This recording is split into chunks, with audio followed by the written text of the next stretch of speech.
Hello, everybody. Scott Golden here with the All Star Wrestling Review Series for the 12th of January 1980. And of course, our 1980 series will be about almost 40 episodes deep, something like 39, 40 episodes, something like that. And then we'll go into 81, which has a full 50. So we're talking about another almost 100 episodes of All Star Wrestling back when wrestling was actually a sport instead of a goof troop like it's often been. Anyway, in most recent times. Anyway, so this is the Vince McMahon, Bruno Sammartino. Rene Goulet discusses his return to WWF after wrestling internationally, mainly in Germany, during his time away from the company, and features Larry Zbyszko, JoJo Andrews match from Championship Wrestling as well. Anyway, we move forward into the beginning of this series of contests here.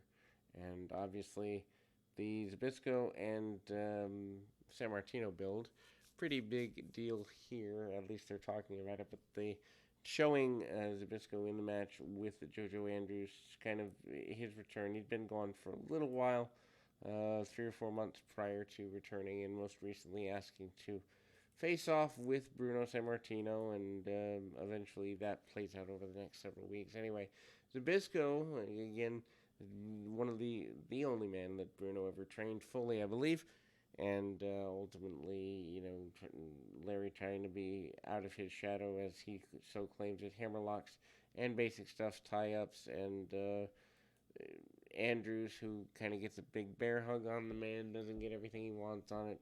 The fight back into the corner. Zbyszko, though, does get a Boston Crab, among other holds, on his man. And again, beautiful promo as Larry declares he's been in Bruno's shadow for literally years, and he is tired of this.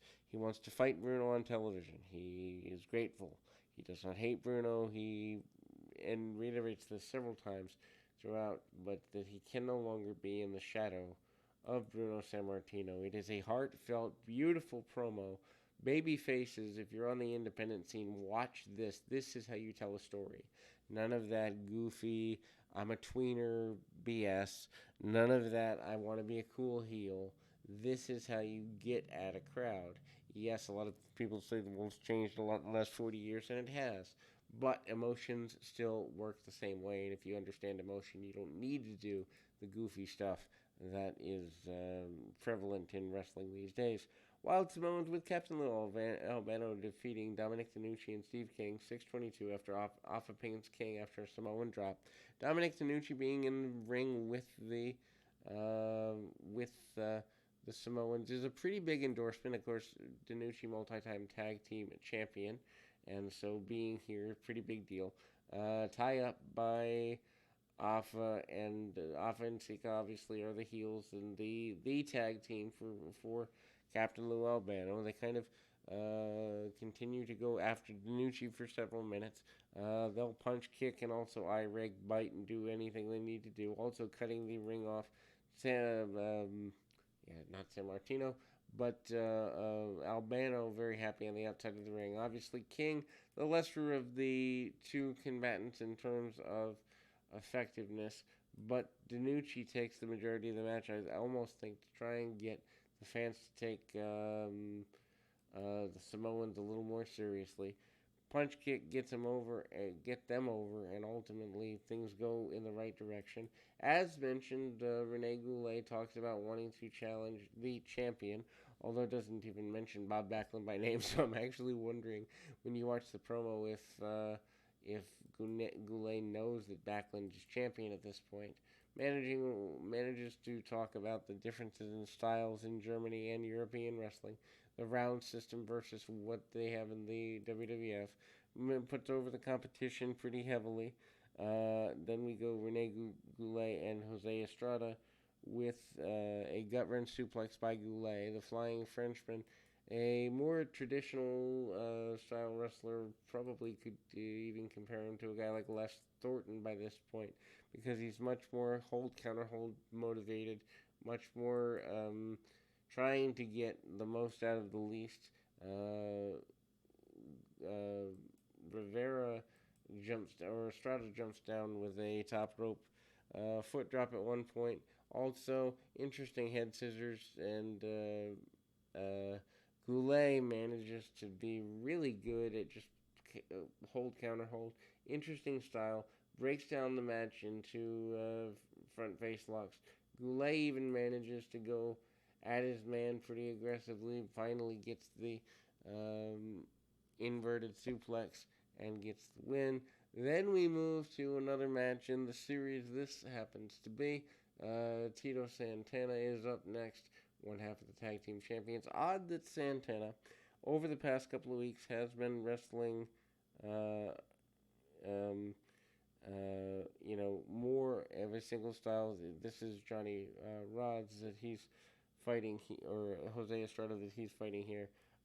This is a just for the record, or no, Jose Estrada that he's fighting here. Rods was with Goulet in earlier points, and Goulet had been gone for 8 years by that point. So last year in 1972, Santana, who obviously is a major babyface at the time, as a tag team champion, not exactly known for his singles prowess, not allowed to be known for his singles prowess because of the pressures on him as a tag team partner of Dominic DeNucci, but they are starting to get him ready, as you can see here, even in early 1980 for a singles run.